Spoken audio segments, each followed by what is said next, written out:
Imagine you just robbed a bank. Congratulations! You're holding $2 million in cash. There's just one tiny problem. You can't spend it. Not on a house, not on a car, not even on a really nice dinner.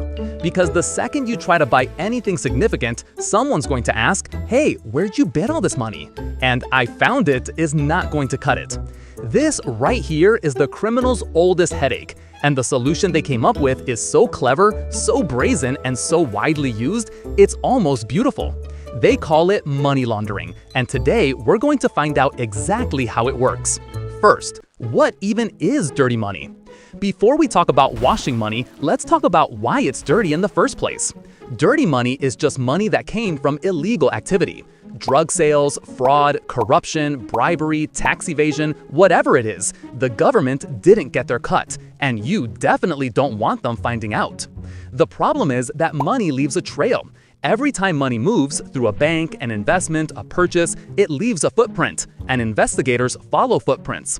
So the goal of money laundering is simple. Take money that screams, "I'm from a crime," and turn it into money that whispers, "I'm totally normal. Please don't look at me." That's it. That's the whole game. Money laundering has three classic stages. Stage 1, placement. This is the riskiest stage. You have a pile of physical cash and you need to get it into the financial system without anyone asking questions. Think about it. If you walk into a bank with a duffel bag containing $800,000 in small bills, the teller is going to have some questions. Possibly the FBI is also going to have some questions shortly after. So criminals get creative. The classic method? Smurfing. No, not the little blue guys. Smurfing is when you break your giant pile of cash into dozens of small deposits, each one carefully just under the amount that triggers automatic bank reporting.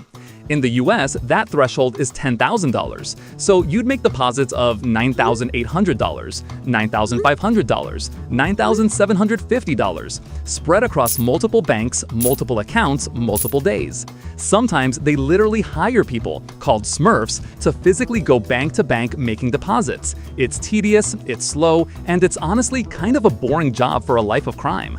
Another method? Cash-intensive businesses. You buy or start something like a restaurant, car wash, or bar that handles lots of cash daily. It's hard to check if their sales are real. Mix your dirty money with legit earnings, pump up the numbers, like claiming 400 fake customers, and deposit it all as normal business cash. Stage 2. Layering. Okay, the money's in the system. Now you need to make sure no one can trace it back to you. This is where it gets elegant, or ridiculous, depending on your perspective. The goal of layering is to move money around so many times through so many accounts across so many countries that investigators eventually give up. You're building a paper trail that goes nowhere, on purpose. Wire money from Bank A in Country 1 to a shell company in Country 2, which loans it to another shell company in Country 3, which invests it in Country 4, which sends dividends back to a personal account in Country 1. After 5 or 6 moves like this, even trained financial investigators lose the thread, and that's the whole point. Shell companies are very useful for this. A shell company is a company that exists legally on paper but does basically nothing in real life. No employees, no products, no office, just a name, an address, and a bank account.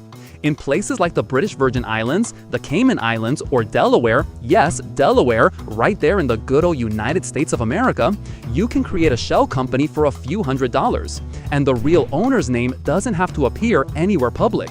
So if investigators try to figure out who owns the money, they find a company, which is owned by another company, which is owned by a trust, which is managed by a lawyer, bound by attorney-client privilege, in a country with strict bank secrecy laws.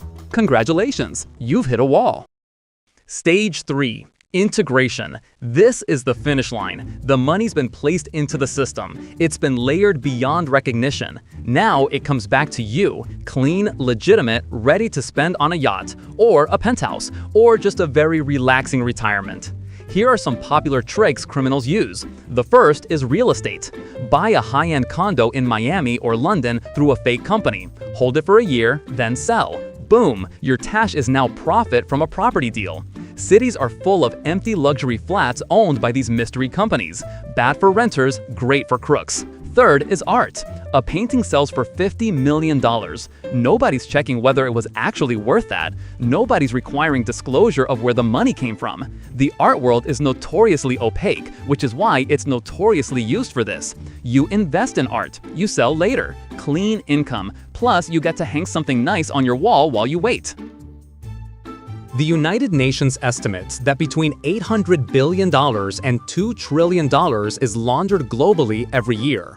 That's 2 to 5% of global GDP. Of all the money laundered every year, investigators successfully seize roughly 1%. 1%! Criminals are running a 99% success rate. If any other industry had a 99% success rate, we'd call it a miracle. In crime, they just call it Tuesday.